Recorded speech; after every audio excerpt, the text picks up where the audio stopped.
একটু আমি দাও। হ্যাঁ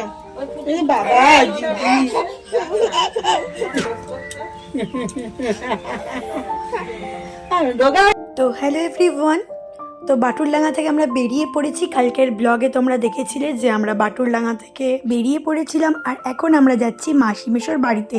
তোমাদের সবটাই শেয়ার করব, তোমরা স্কিপ না করে দেখো, আশা করি ভালো লাগবে। চলে এসেছি আমরা কাটিহাট, আর কাটিহাট থেকে যাবো আমরা বাদিকে, কারণ বাদিকে হচ্ছে মাসি মেশোর বাড়ি। চলো শেয়ার করছি তোমাদের সবটাই। দাদারা সব এখানে পড়েছে কাটিহাট। হ্যাঁ, এটা কোয়েড স্কুল আর সামনে একটা গার্লস স্কুল। আমার মা স্কুলে পড়েছে।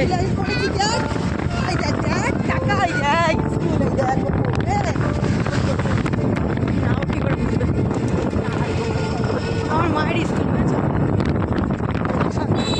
তো দেখো আমরা কিন্তু অলরেডি আমার মায়ের স্কুল, মামাদের স্কুল ক্রস করে, আমরা ষষ্ঠীতলা ক্রস করে, আমাদের মামার বাড়ি ক্রস করে চলে এসেছি মাসির বাড়ির সামনে মিষ্টির দোকান থেকে মিষ্টি নিতে, কারণ আমরা মিষ্টি নিতে ভুলে গিয়েছিলাম। আগে তো মিষ্টি নিয়েছিলাম, বাট ওটা ঠাকুরের জন্য, বাট মাসিদের জন্য তো নেওয়া হয়নি, তো নিয়ে নিলাম। আর এখানে সেরকম ভালো মিষ্টি পাওয়াও যায় না। আর গ্রামের রাস্তাঘাটগুলো সত্যি খুব সুন্দর লাগে। আর স্কুল টিস্কুল যা যা দেখছো সবই কিন্তু মাসিদের, মানে মাসিদের অনেক অনেক সম্পত্তি আছে। দেখি এই কাকুই হচ্ছে আমাদের নিয়ে এসছে, একদম সেই নিয়ে গেছে, নিয়ে এসেছে। তোমরা যদি কেউ আসতে চাও কাকুর ভ্যানে করে চলে আসবে। ভ্যানটা তো কি সুন্দর করে ডিজাইন করা। আর এই যে আমাদের মাসিমণিদের বাড়ি লেখা রয়েছে, দেখো সঞ্জীব চ্যাটার্জি বাড়িটা বানিয়েছে 2016 সালে, সেটাও লেখা রয়েছে। চলো প্রবেশ করা যাক।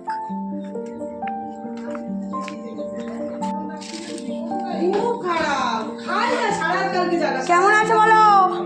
এই নাও তোমার বিছানার চাদর আর মিষ্টি। এই যে আমার মাসিমণি গাইস, দেখো কি করছে, দেখো মামা মেজো খেলা করছে। কি হচ্ছে মা? কি হচ্ছে মা? কি দেবো? উঠিয়ে দেবো? আসার সাথে সাথে আমি চা নিয়ে বসে পড়েছিলাম, কারণ খুব মাথাটা যন্ত্রণা করছিল। তো প্রথমে আমি চা খেয়ে নিলাম। ফাইনালি খেতে বসে গেছি মাসিমণিদের বাড়িতে। এটা কি মাছ দিয়েছে? প্রথমে পাবদা মাছ, পাবদা মাছ সর্ষে পোস্ত দিয়ে করেছে। এদিকে মাও খেতে বসে গেছে, রানাও খেতে বসে গেছে, যে মামাম খেলা করছে। আর এখানে এটা কি মাছ? কাতলা মাছ। কাতলা মাছ আছে। তারপরে এটা কি আছে? গলদা চিংড়ির মালাইকারি, গলদা চিংড়ির মালাইকারি, খাসির মাংস সব রান্না করেছে। চাটনি আছে মনে হয় না? চাটনি, পাঁপড় টাপড় সব করেছে। তো চলো খেয়ে নিই। দই মিষ্টিও খেতে বলছিল, তো দই মিষ্টি খাওয়ার জায়গা ছিল না, কারণ এমনিতে দেরি হয়ে গেছিলো। আমি বলছি এ ব্যাপারটা পরে কেন দেরি হয়ে গেছিলো। তো এখন যাব মাসিদের ওপরটায়, তোমাদেরও দেখাবো আর আমি নিজেও দেখবো, কারণ আমি নিজে দেখিনি, অনেক বছর পর আমি আসলাম। তো প্রথমে সিঁড়িতে উঠেই আমরা বাদিকে চলে যাচ্ছি। এখানে একটা স্টোর রুম মতো রয়েছে, বাথরুম করবে ওপরে। আর ফ্লোরটা টাইলস দিয়ে সুন্দর করে ডেকোরেশন করেছে, দেখতেই পাচ্ছ তোমরা। তো আমরা এখন ছাদে যাব, মানে দোতলা যে ছোট্ট মতো করে ছাদ করা হয়েছে, কারণ এখানে মুরগিরা সব রয়েছে আর জামা কাপড় মেলতেও কাজে লাগবে। তো তার জন্য ছোট্ট মতো করে জায়গা রেখে দিয়েছে। এই দেখো মাসিমণি এখন মুরগিদের খেতে দিচ্ছে, ওরা এখন খাবে। তো আমার বেশ দেখতে ভালো লাগছিলো। আগে নিচে ছিল, বাট এখন ঘরটার করে নিয়েছে, এখন ওপরেই থাকে ওরা। তো আশেপাশটাও বেশ সুন্দর লাগছিল। আমরা তোমাদের সবটাই শেয়ার করবো, তোমরা ধৈর্য ধরে দেখো, স্কিপ করো না। তো দেখো মুরগিটা কি সুন্দর করে খাচ্ছে, ভাবলাম তোমাদের একটু দেখাই। তারপরে চলো তোমাদের ঘরগুলো, বেলকানিটা সব দেখাচ্ছি। তো সিঁড়ি থেকে উঠে প্রথমে বাঁদিকে দেখালাম, বাট চলে এসেছি ডান দিকে। আর ডান দিকে সিঁড়িতে উঠেই কিন্তু তোমরা দেখতে পারবে এই সুন্দর ঠাকুর ঘরটা। মাসিমণিকে বললাম আলোটা একটু জ্বালিয়ে দাও, তো মাসিমণি আলোটা জ্বালিয়ে দিল। দেখো এখানে কত কত গোপাল রয়েছে, কত সুন্দর সুন্দর গোপাল, মানে দেখতে খুবই সুন্দর লাগছিল। আর তাছাড়াও এখানে রয়েছে ঠাকুর, লক্ষ্মী মা রয়েছে, আরও রাধাকৃষ্ণ, লোকনাথ বাবা, এরকম অনেক ঠাকুররা রয়েছে, মানে সোনা বাবা সোনা মারা। তো বেশ ভালো লাগলো, ছোটোর মধ্যেই ঠাকুর ঘর রয়েছে, খুবই সুন্দর হয়েছে। এবার আমরা যাব ঘরে। কোন ঘরে যাব বা কোন ব্যালকানিতে যাব তোমরা দেখতে থাকো। তো দরজাগুলো খুব সুন্দর করে করা হয়েছে, দেখতে পাচ্ছ এটা ভাইয়ের ঘর। আর রাধাকৃষ্ণ দেখতে পাচ্ছ ছবি আঁকা রয়েছে দরজার মধ্যে। আর ভাইয়ের ঘরেও দেখেছো কি সুন্দর করে রং করা হয়েছে, কালার কম্বিনেশনগুলো দারুণ হয়েছে। আর খাটটাও বেশ সুন্দর হয়েছে। তো ভাবলাম তোমাদের সামনে থেকে দেখাই। আমরা ভাবছিলাম প্রথমে হোয়াইট কালারের চাদর আনবো মাসিমণিদের জন্য, কিন্তু মা বললো না হোয়াইট নিস না। কিন্তু এখানে এসে শুনছি না হোয়াইট কালারই নাকি ওদের পছন্দ। তো যাই হোক, পরের বার যখন আসবো বলেছি হোয়াইট কালারের চাদর নিয়ে আসবো। আর দেখো এই ঘরের জানলা দিয়ে কিন্তু আবার সব ঠাকুরদের দেখা যাচ্ছিল, মানে ঠাকুর ঘরটা এই ঘরের একদম পাশেই ছিল। তো চলো এবার যাই সামনের ব্যালকানির দিকে। ঘর এই একটা ঘর আছে, পরে দেখাচ্ছি, আগে ব্যালকানিটা দেখিয়ে। দেখো কত সুন্দর ব্যালকানিটা, রোদ ঢুকছিল কি সুন্দর, টাইলস দিয়ে চারিদিকটা ডেকোরেশন করা, তো বেশ ভালো লাগছিল। আর এখান দিয়ে সামনের দিকটাও বেশ ভালো লাগছিল দেখতে। তো যাবো এবার ওই ঘরটা যেটা তো তোমরা বললাম দেখাবো। তো ওপরে দুটো ঘর আছে, 3 তলায় ছাদ আছে, সেখানেও নিয়ে যাব তোমাদেরকে। আর নিচতলায় কটা ঘর আছে সেটাও শেয়ার করব। আর প্রত্যেকটা ঘরের রং বলো, ডিজাইন বলো, সব কিছুই আমার বেশ ভালো লেগেছে। এই ঘরটায় আপাতত কেউ থাকে না, তবে পাশের ঘরটায় ভাই থাকে মাঝে মাঝে। আসলে এতগুলো ঘর তো কোনটা ছেড়ে কোনটা থাকবে বুঝতে পারে না। যাই হোক, তোমাদের সবটাই শেয়ার করবো। মাঝে একটু আমাকে দেখিয়ে নিলাম, তারপর একটু মাসিমণিকে দেখিয়ে নিচ্ছি। দেখো মাসিমণি হাইও করছে, তারপর একটু আমাকে আরও একবার দেখিয়ে নেব। আর এখানে আসলে আমার অবস্থাটা দেখে বুঝতেই পারছো, চুল টোল আছে না, সাজিগুজি না, ওরকমই থাকি। যাই হোক, গ্রামে আসলে গ্রামের মধ্যে হয়ে যায়। তো তারপরে আমাকে একটু দেখিয়ে নিলাম, দেখিয়ে নিয়ে দেন আবার চলে আসলাম ব্যালকানির সামনেটায়। এবার যাব আমরা ছাদের উপর। চলো তোমাদের সবটাই শেয়ার করছি, তোমরা স্কিপ না করে দেখো, আশা করি তোমাদের ভালো লাগবে। তো এই যে আমরা উঠে যাচ্ছি এখন, দেখো ছাদের উপরে প্রত্যেকটা জায়গায় সুন্দর করে মার্বেল আর টাইলসের ডিজাইন করা হয়েছে। আর ওই ওপরে এই জায়গাটা রেলিং লাগানো হয়নি, কদিন পরে লাগিয়ে নেবে। উঠে গেছি দেখো আমরা ছাদে। আর ছাদ আমার বরাবরই প্রিয়, মানে যে কোনো ছাদ হোক না কেন, আমাদের বাড়ি হোক বা যারই বাড়ি হোক না কেন। তো মাসিদের বাড়িটা একটু লম্বা করে, তাই ছাদটা একটু লম্বা করেই রয়েছে। আর আশেপাশে দেখতে পাচ্ছ ওগুলো সব ওদের শরিক, মানে আত্মীয় স্বজনদের বাড়ি। আত্মীয় স্বজন বলতে ভাই ভাই। তো সবাই কিন্তু বাটুলডাঙ্গার পুরোহিত, মানে পুরো ফ্যামিলিটাই। তোমাদের তো বলেছি, তোমরা যারা কালকে বাটুলডাঙ্গার ব্লগটা দেখোনি, মানে আজকের ব্লগের আগের ব্লগটা চটপট করে গিয়ে দেখে নাহলে কিছুই বুঝতে পারবে না। বাটুলডাঙ্গা খুব সুন্দর একটা জায়গা, তোমরা অবশ্যই যাও। বাচ্চাদের প্রবলেম বলো বা নিঃসন্তান মহিলারা অবশ্যই যেতে পারো। তার জন্য তোমাদের কালকের ব্লগটা দেখতে হবে, দেখো তাহলে তোমরা সবটাই বুঝতে পারবে, আমাকে আর কিছু বোঝাতে হবে না। দেন ওপর থেকে নেমে কিন্তু চলে আসলাম নিচে। নিচে সিঁড়ি থেকে নেমে বাদিকে চলে আসলাম। এখানেও দেখো একটা ঘর রয়েছে, বারান্দা রয়েছে, বাক্সও রয়েছে। এবার চলে আসবো সামনের দিকে। বাদিকে দেখো কল রয়েছে, মাসিমণি কাজ করছিল। আর ডান দিকে রয়েছে বাথরুম, আর এই যে রান্নাঘর, আর ভাইও দাঁড়িয়ে আছে। আর রান্নাঘরের ঠিক অপোজিটে হচ্ছে তোমার সিঁড়িটা। আর তারপর একটু রান্নাঘরটা তোমাদের দেখিয়ে নিলাম। দেন এখন আমরা চলে যাবো সামনের দিকে। মাসিমণি তো কাজ করছিল, তো মাসিমণিকে আর দেখালাম না। তো এই দিকেও ঘর রয়েছে, সেগুলো পরে দেখাচ্ছি। তার আগে চলো সামনের দিকে যাই। বারান্দায় রানা দেখো ঘুমাচ্ছিল, ও তো যখনই সময় পায় ঘুমিয়ে নেয়। মাঝখান থেকে আমারই শুধু ঘুমটা হয় না। আর মাম্মাম তো আমাদের সাথেই ছিল, তোমরা তো দেখলেই, মা নিয়ে ঘুরছিল যেহেতু আমি ভিডিও করছিলাম তার জন্য। তো বাইরে আমি পরে দেখাচ্ছি, বাইরে অলরেডি একবার দেখিয়েছি, তাও পরে একবার দেখাচ্ছি। তার আগে একটা একটা করে ঘর দেখিয়ে নিই। প্রথমে এই ঘরটা দেখো, গেট থেকে ঢুকেই প্রথমে বাদিকে ঘরটা। এখানে মাসিমণিরা হয়তো থাকে, আমি ঠিক জানি না। তারপরে দিদি বোন ওরা আসলেও থাকে, ঘরের তো অভাব নেই, এত এত ঘর করা রয়েছে। তো যাই হোক, তো এসে ভালো লাগলো। আর এটাও ভালো লাগলো যে মাসিমণি একা হাতে 5খানা ঘর, নিচে 3টে, ওপরে 2টো ঘর, তারপরে 2টো ব্যালকানি, বারান্দা, রান্নাঘর, পায়খানা বাথরুম সব মাসিমণি একা হাতে করে। এই আরও একটা ঘর দেখতে পাচ্ছ যেখানে বসে আমরা খাচ্ছিলাম। শোকেস, আলমারি, খাট থেকে শুরু করে টেবিল থেকে শুরু করে সব কিছুই রয়েছে। তো ভাবলাম তোমাদের শেয়ার করে নিই। এই যে ভাইও চলে আসলো, এখন খাবে, কারণ ও সবে মন্দির থেকে ফিরেছে। তো খেয়ে দে নিক। কি একটা কথা বলছিলাম আমার মনে নেই, সাউন্ডটা অফ করে দিয়েছি বলে। তো যাই হোক, খুব ভালো লাগলো। এবার আমরা যাবো একটু বাইরের দিকে। মাম্মাম কী করছে তোমরা দেখে নাও। এই সব পর ওদের সব ভাইদের বাড়ি, তো ওখানেই বসে বসে আমরা একটু গল্প করছিলাম। আর মাম্মাম তো খুব খুব মজা করছিল, তোমরা দেখে নাও, আমি আর কিছু বলবো না।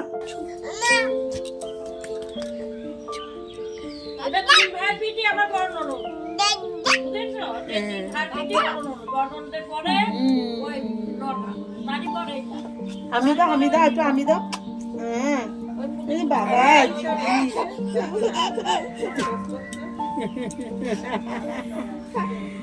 ডোগা হয়ে গেছে মনে হচ্ছে খুব। ওই দেখো, এইদিকে দেখো, এইদিকে দেখো, ভালোবাসাবাসি দেখো, মাথায় লেগে যাবে। হামি দিচ্ছে দেখো। পড়ে যাবে দিদি, পড়ে যাবে দিদি, পড়ে যাবে দিদি, পড়ে যাবে মাম্মা। আমি দাও, আমি দাও। হ্যাঁ, দিদি বলো, প্ল্যাঙ্কিস দাও, প্ল্যাঙ্কিস দাও। এবার দিদি বলো মা, একটু প্ল্যাঙ্কিস দাও দিদিকে। ও শুতে চাচ্ছে ওর কোলে। তারপর আমি একটু সোনামাকে নিয়ে ভিডিও করে নিলাম। এবার চলো আমরা সামনের দিকে যাই। দেখো অশোক ফুল গাছ ফার্স্ট টাইম আমি নিজের চোখে দেখলাম, যেটা কিন্তু বাসন্তী পুজোয় লাগে এই অশোক ফুল। আগে তো আমাকে করতে হতো না, বাট এখন মামা হওয়ার পরে আমাকে এখন অশোক ষষ্ঠী করতে হয়। দেখো মা পাচ্ছে অশোক ফুল, এই যে মামাকে নামিয়ে দিচ্ছে, এই দেখো মা পাচ্ছে অশোক ফুল, কি দারুণ না? হ্যাঁ আমারও তো লাগবেন, বেশি করে নিয়ে নাও। দাও গাইস দেখো, এটা কিন্তু ষষ্ঠী পুজোর সময় খেতে হয়, অশোক ষষ্ঠীর সময়।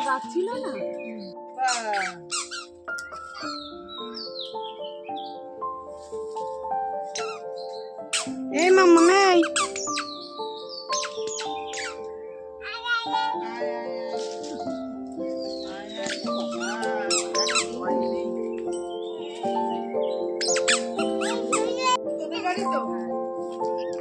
এই যে গাড়ি করে চলে যাবা। তোমাদের গাড়ি আছে, ওর চিন্তা কি? ভাই তো চালাতে পারে, ভাই চালাতে পারে। এখন আমরা জঙ্গলে প্রবেশ করছি, মানে বাঁশ বাগানে। এখন আমরা যাব জমিতে, মাসিমুনিদের জমি আছে, ওই জমিতে। সব তোমাদের বাঁশবাগান না? বাঁশবাগানের ভিতর থেকে আমরা যাচ্ছি, আর আমার অবস্থা দেখো, গ্রামে আসলে গ্রামের মতোই হয়ে যায়। আর এখানে এক্ষুনি শিয়াল দেখলাম, এখানে বর্ষাকালে জল হয়ে যায়, তো চলে গেলে বলে দেখাতে পারলাম না। যাই হোক, তোমাদের ইন্ট্রোটা দেওয়া হয়নি গাইস, এত বকবক করতে করতে। তোমরা সবাই কেমন আছো? আশা করি ভালো আছো, আমরাও বেশ ভালো আছি। তোমাদেরকে ওয়েলকাম রিয়ান রায় লাইফস্টাইল ব্লগে। মাসিদের সব গাছ হয়েছে দেখো, অনেক রকমের আছে, শিম গাছ আছে, লাউ গাছ আছে, এই দেখো জমি আছে। তো মা এখন ওদিকে যাচ্ছে, আছে ওইদিকে আছে, ওইদিকে আছে, ভাগ ভাগ আসলে। তারপরে ওই স্কুল মাঠ দিয়ে আসলি না, স্কুল তোমাদের না স্কুল টিস্কুল সব। তারপরে ওই বাবু রাস্তা পরে যে বাবু রাস্তা আমার শ্বশুরের নাম। ও হ্যাঁ, তোর শ্বশুর তো অনেক নাম। দাদা শ্বশুরের নাম। আর এদিকে ওদের মামামও দুষ্টুমি করতে করতে লাস্টে এখন ঘুমিয়ে পড়েছে দেখো। তারপর একটু আমি আমাকে দেখিয়ে নিলাম, আর অবশ্যই কিন্তু গুরুজনেরা আমার প্রণাম নিও, আর ছোটরা আমার ভালোবাসা নিও। আর দেখতেই পাচ্ছ ওদের অনেক জমি জায়গা সব কিছুই রয়েছে, তো সব কিছু তো আমি দেখাতে পারলাম না, এমনকি পুকুরটাও। আর ওই দেখো দিদি দাঁড়িয়ে আছে, মানে বদ্দি। তুমি তো সেজে গুজে আসছো, অসুবিধা নেই, আমাদের না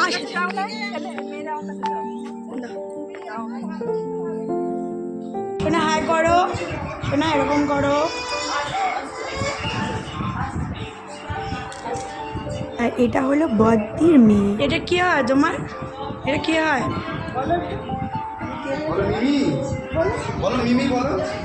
তারপরে আমরা 3 ভাই বোন মিলে একটু ভিডিও করে নিলাম। এই যে আমার ভাই, আর এটা হচ্ছে দিদি।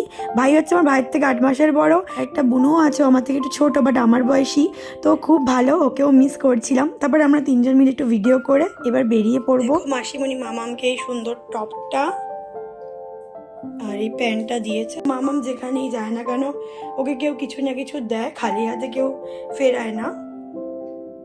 আবার কোথাও না গেলেও তারাও পাঠিয়ে দেয়, 2-1 বাদ দিয়ে।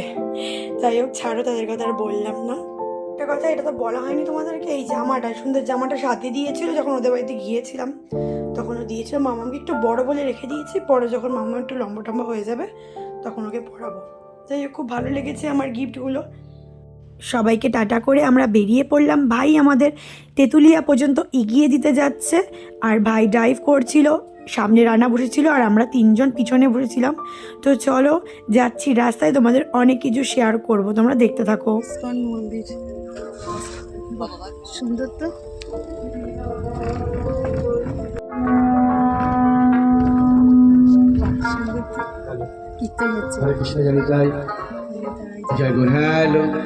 তো রাস্তা দিয়ে যেতে যেতে দেখতেই পাচ্ছ শ্মশানকালী মন্দির এটা, কারণ সেখানে পুজো হচ্ছিল। প্রতি বছর এই সময় শ্মশানকালী মন্দিরে পুজো হয়, তো ভাই দায়িত্বে থাকে, আর খিচুড়ি ভোগও হচ্ছিল, গান হচ্ছিল, তো তোমাদের দেখাচ্ছি চলো। ওই দেখো বাঁদিকে খিচুড়ি হচ্ছিল, সবাইকে ভোগ দেবে তার জন্য। আর সামনে কিন্তু শ্মশান, সবটাই দেখাবো।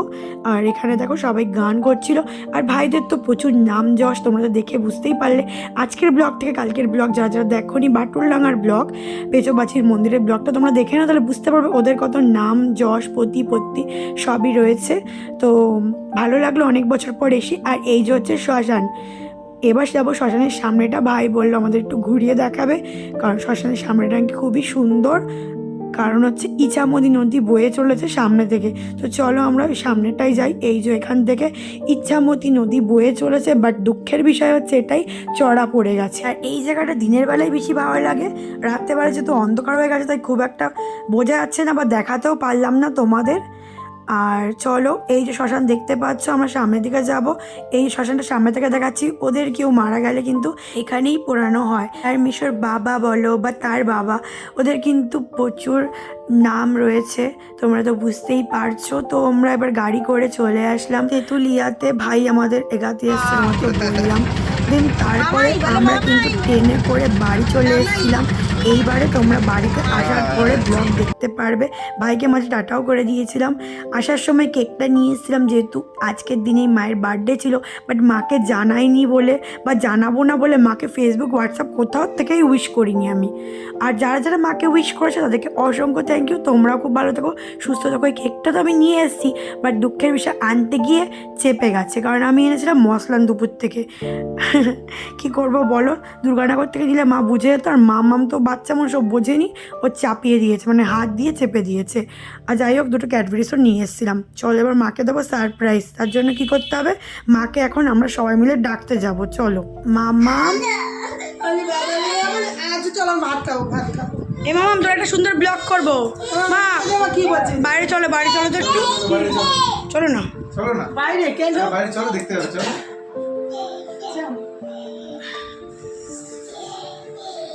টেবিলে আসো।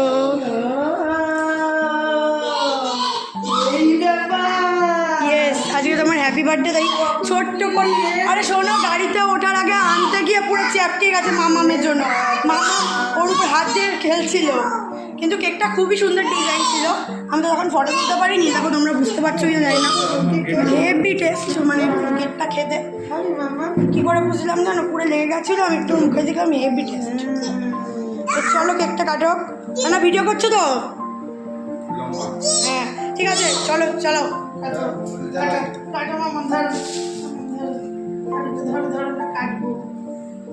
সবাই হ্যাপি বার্থডে বলবে। Happy birthday to you, happy birthday to you, happy birthday to you dear মা, হ্যাপি বার্থডে টু ইউ।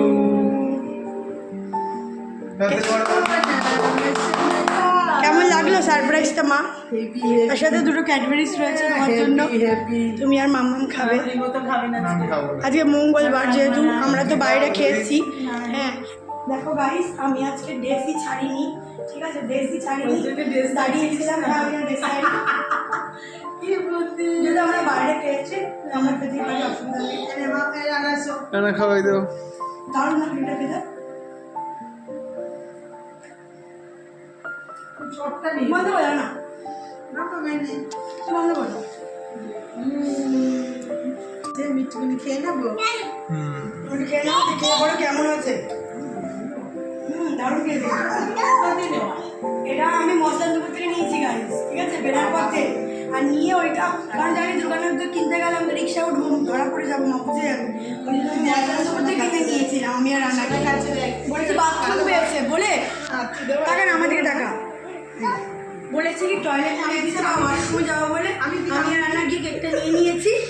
আর দাঁড়া না, মা হচ্ছে মামাকে যে দাঁড়িয়েছিল। তো আশা করি মায়ের বার্থডেটা আমি ছোট্টর মধ্যে করে সেলিব্রেট করলাম, আর সারাদিন ঘুরেছি। আশা করি তোমাদের ব্লগটা ভালো লেগেছে। আর তারপরে কেকগুলো আর মিষ্টিগুলো ভাগ করে সবাইকে দিচ্ছিলাম, মামুনি, কাকিমা, সুপ্রিয়াদি। মিষ্টিগুলো হচ্ছে ওখানকার পুজোর মিষ্টি, মেশো দিয়েছিল, আর কেকও সবাইকে দিয়ে তারপরে কিন্তু আমরা খেয়েছিলাম। আজকের ব্লগটা বড় করছি, যেখানে এন্ড করে দিচ্ছি।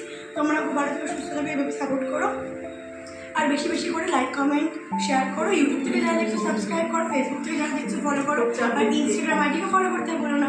আজকের মতো টাটা, দেখা হচ্ছে তোমার সাথে কালকে নতুন একটা ব্লগের সাথে। Tata, bye, good night. চলো তোমাদের এবার কিছু ফটো শেয়ার করে নি আর কিছু কথা বলিনি। তো মায়ের বার্থডে যেহেতু 12ই মার্চ ছিল, মঙ্গলবার পড়েছিল, তো আমরা বাইরে খেয়েছিলাম, আর বাইরে খেলে তো দোষ হয় না, ঘরের মধ্যে আমরা আমিষ তুলি না। যাই হোক, মঙ্গলবারটা বেশ ভালোভাবেই কাটলো। রাতে এসে মাকে সারপ্রাইজ দিলাম, আর গিফটটা বাকি ছিল, সেটা কিন্তু বাবার বার্থডের দিন বাবাকে আর মাকে একসাথে দিয়েছে। আর সেই ব্লগটা খুব শিগগিরই, মানে কালকেই ভাবছি দিয়ে দেবো। আর আমার ইউটিউবেও কিন্তু মনিটেশন চালু হয়ে গেছে, সেটাও সেলিব্রেট করছি। সেই ব্লগগুলো কিন্তু কালকের মধ্যেই দিয়ে দেবো, কাল বা পরশুর মধ্যে। তোমরা এইভাবে পাশে দেখো, সাপোর্ট করো। আর আর আর ফেসবুক থেকে যারা দেখছো অবশ্যই ফলো করতে ভুলো না, ইউটিউব থেকে যারা দেখছো অবশ্যই সাবস্ক্রাইব করতে ভুলো না, আর ইনস্টাগ্রাম আইডিকেও ফলো করতে ভুলো না। তো গাইস, আজকের মতো tata, bye, good night, tata.